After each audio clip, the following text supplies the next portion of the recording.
என்ன மன்னிச்சிடுங்க. மன்னிக்கிறதாவது உனக்கு மாலையில போடணும். அடாடாடாடா, எவ்வளவுதான் காதலிச்சாலும் பெண்மையை காப்பாத்திக்கிறதுல உனக்கு எவ்வளவு அக்கறை. இந்த முகத்தை பார்த்தாலே தெரியுதே, முத்து கடல்ல தான் விளையுன்னு சொல்லுவாங்க, அதுவும் முகத்துல கூட விளையுதே. செல்வி, வியர்வை முத்துக்கள் உன் தாமரை முகத்துல அரும்பி இருக்கிறத பார்க்கும்போது தங்க தட்டுல பனித்துளி பட்டது போல இருக்கு. போதும். போதும்னு சொல்ற அளவுக்கு இப்ப என்ன மிஞ்சி போச்சு?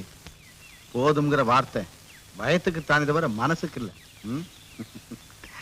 செல்வி, இளமை ஒரு அட்சய பாத்திரம், அதுல அள்ள அள்ள குறையாத அமுதுதான் இன்பம்.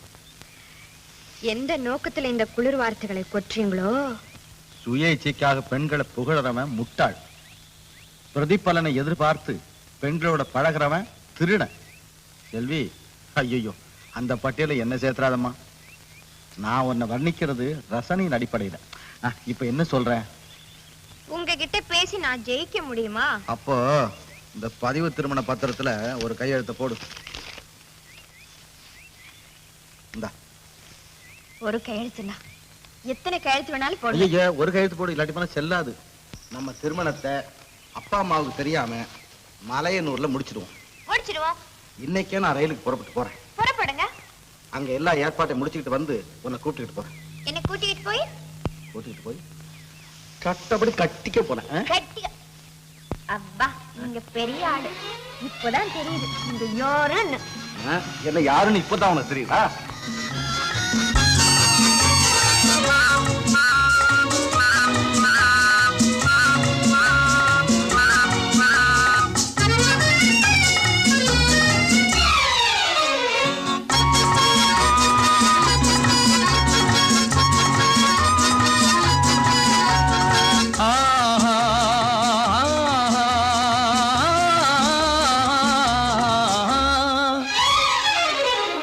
யாருக்கு யாரென்று தெரியாதா, இந்த ஊருக்கு உண்மை புரியாதா? யாருக்கு யாரென்று தெரியாதா, இந்த ஊருக்கு உண்மை புரியாதா? யாருக்கு யாரென்று தெரியாதா?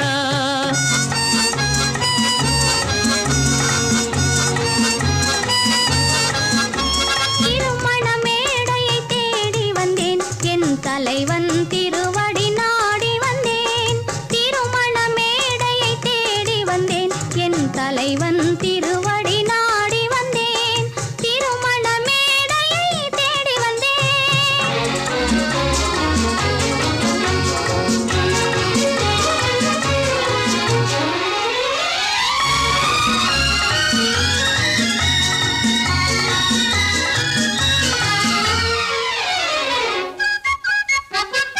இமைகள்